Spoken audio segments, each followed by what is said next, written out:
Hi, I'm Susan Clare, GourmetQuilter. Thank you for being here.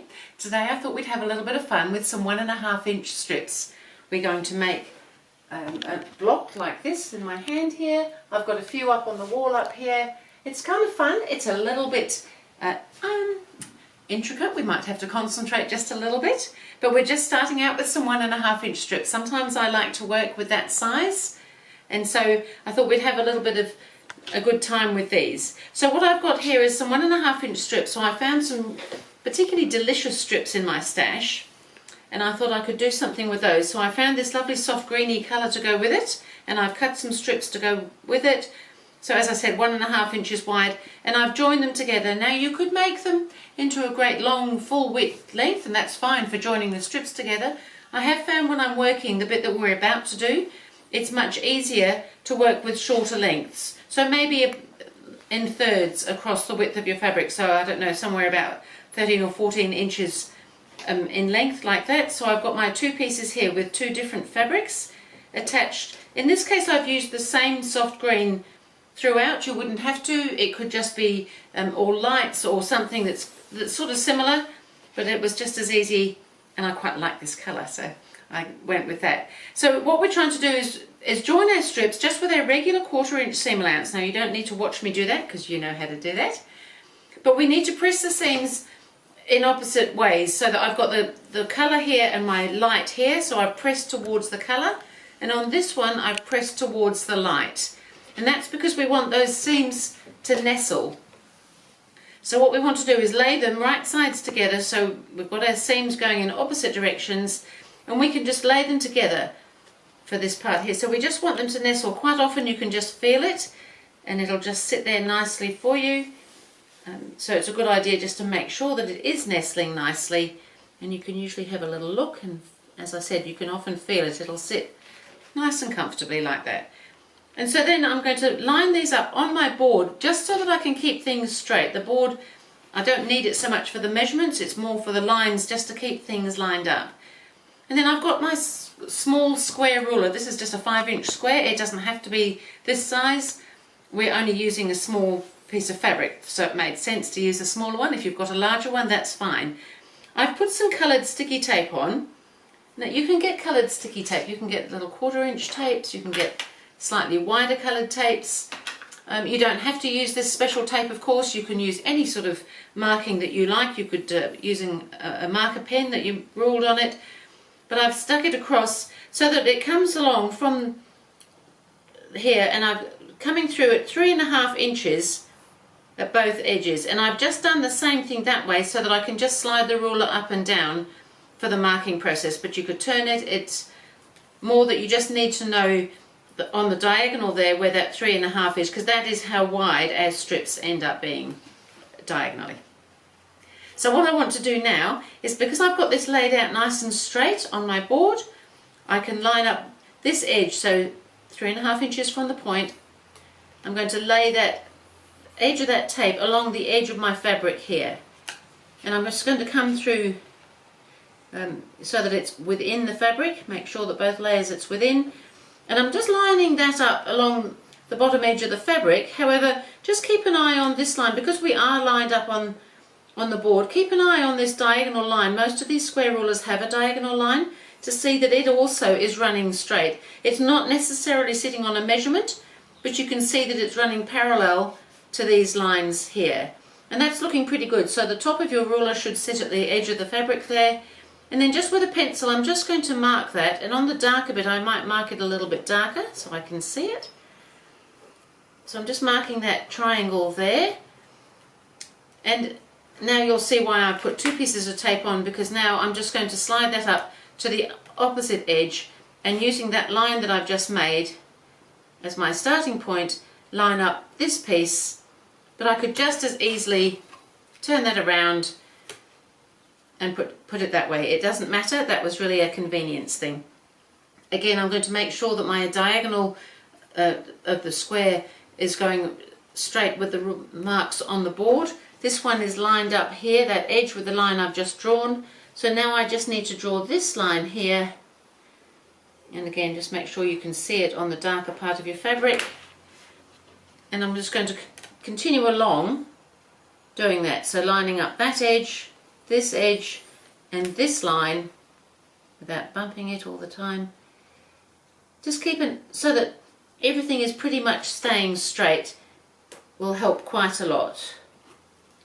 And you should get 1, 2, 3, 4 full triangles out of a length of about 13 or 14 inches. So about a third of your strip if you're using full width fabric strips. So there will be a little bit of wastage. You would probably get a few more triangles out if you were using the full long length. I just find that things want to move and it gets a little bit less easy to manage. So still trying to keep everything sitting nicely together so everything's nestling. Now the next thing I want to do is I want to mark my stitching line. So this is actually going to be a cutting line, and we could cut them now, but I like to do the stitching before I cut them if I can. So I'm just wanting to mark now 1/4 of an inch in from that cutting line. So I've got 1/4 inch marks on my ruler, and I'm just going to mark a scant 1/4 because when we draw around these rulers it does add a little something which isn't always that helpful. So I want that one, and while it's in this position I will do this one that's parallel to that as well. So when I say scant I only mean just marginally less. Now we want to mark it on these two lines. This further one away we don't need to mark a stitching line because that's just a cutting line. So I'm just going to mark this one here and this one here. Looks a little bit technical. It's not so bad when you're actually doing it. So what we're going to do now is we're going to start sewing here. So just the single line here is just a cutting marker. We're going to start on this one here on the left hand side as I'm looking at it of my cutting line. I'm going to come along here and then I want to stitch on all the lines that are on that left hand side as I look at it of my lines that I've drawn there. Hopefully that's not too confusing. I'm just going to go ahead and do that now. So these lines almost meet up, so you can just come along here. So this is just on a stitching line. Come out to the end, and then I'm just going to turn that, and it is virtually in the same place that we come back onto the fabric and stitch, but maybe not exactly.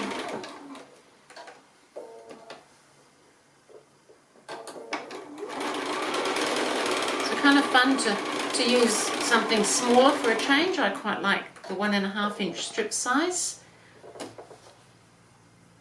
And you could probably do it with any size strips, but everything else gets bigger as well. And I thought this was a nice little size to show the design. And I liked the fabrics I found, so there we go.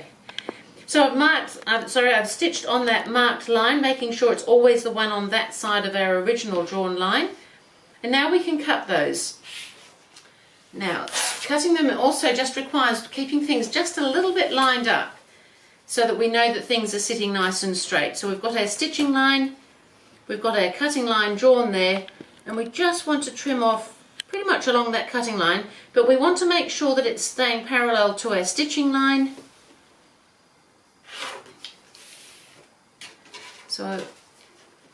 So we can line up, again, if you want to line up your edge with a line on your board so that things are staying nice and straight. And we want to come up here and keep your ruler straight as well. So you can line the ruler up with some lines either vertically or horizontally so that everything's staying as straight as you can reasonably keep it, so that things will work out well for us when we get to the next bit. So it doesn't really matter which side you cut from, as long as you're cutting on your cutting line and it's parallel. So this can stay parallel this way, that way, if you don't want to use the markings on the board.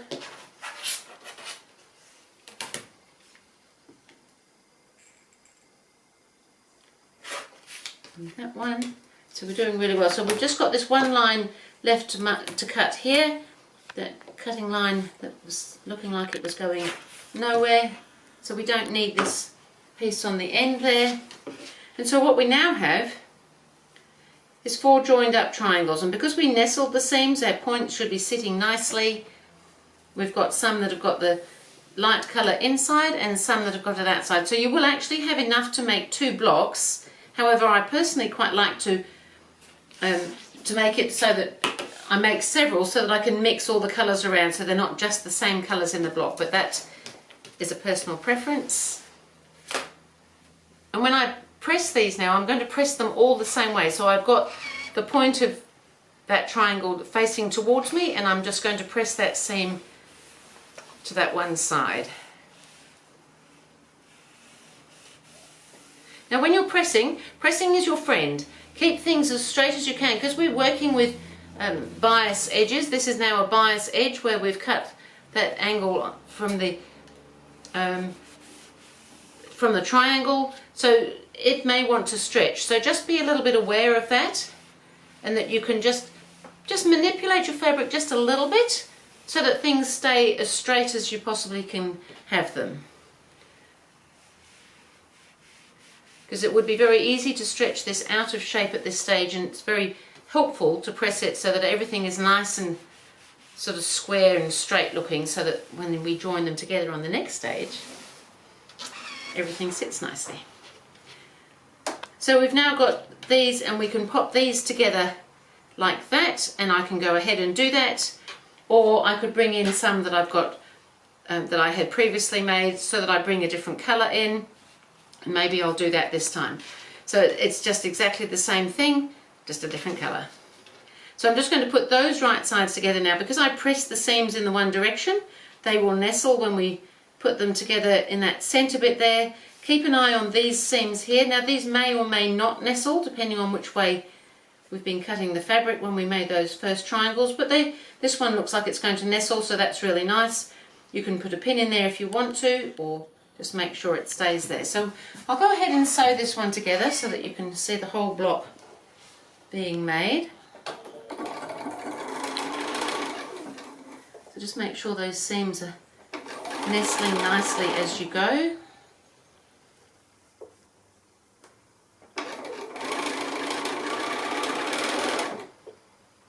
And they look like they are.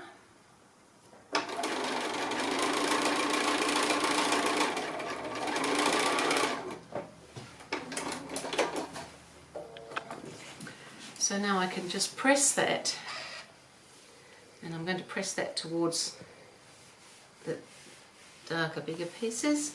And same thing, just be aware that that centre seam is on the bias, so keep an eye on how it's pressing, so keep it as square as you reasonably can. We are going to just trim the block, but it really is just a tidy up, not really a trimming of size. So I've got my little block here looking pretty good. Now on my ruler here I've got a nice diagonal line here, and I'm going to trim it. We should be able to get a 4 1/4 inch pretty reliably. It does use up the whole thing. It really is just a tidying up exercise that we're doing now. So that diagonal should go through that diagonal seam, and it's mostly just the corners, and sometimes things just move a little bit, often just in the pressing.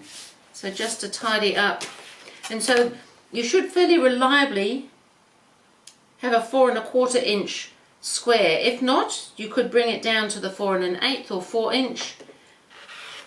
That depends a little bit on your seam allowance. I have been using what I call a scant 1/4 inch. That means I'm ever so slightly under the 1/4 inch mark when I'm sewing, and that does help with that sizing. But it wouldn't hurt if you brought it down just a touch if you needed to do that. So that's how I've made that block with my 1 1/2 inch strips. And now the fun really starts, because I've got these positioned up here. As you can see, they look kind of fun just like that. But if we turn some around, you can make it look quite different. We can have something like this. So this is kind of where you need to start playing. Make yourself a few blocks and have a little play like I'm doing here.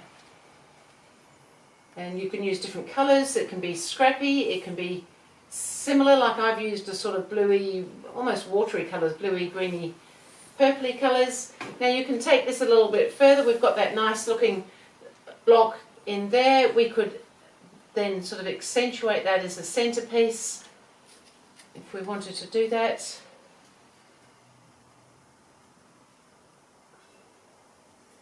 Because you can then kind of create,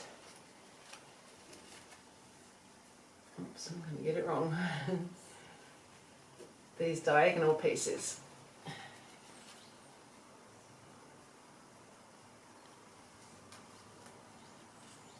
Hopefully you can see that probably better than I can at the moment.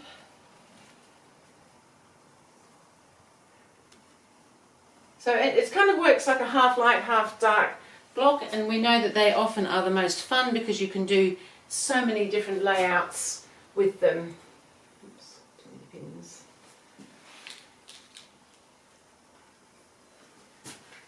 But I think probably you can see what I'm doing here.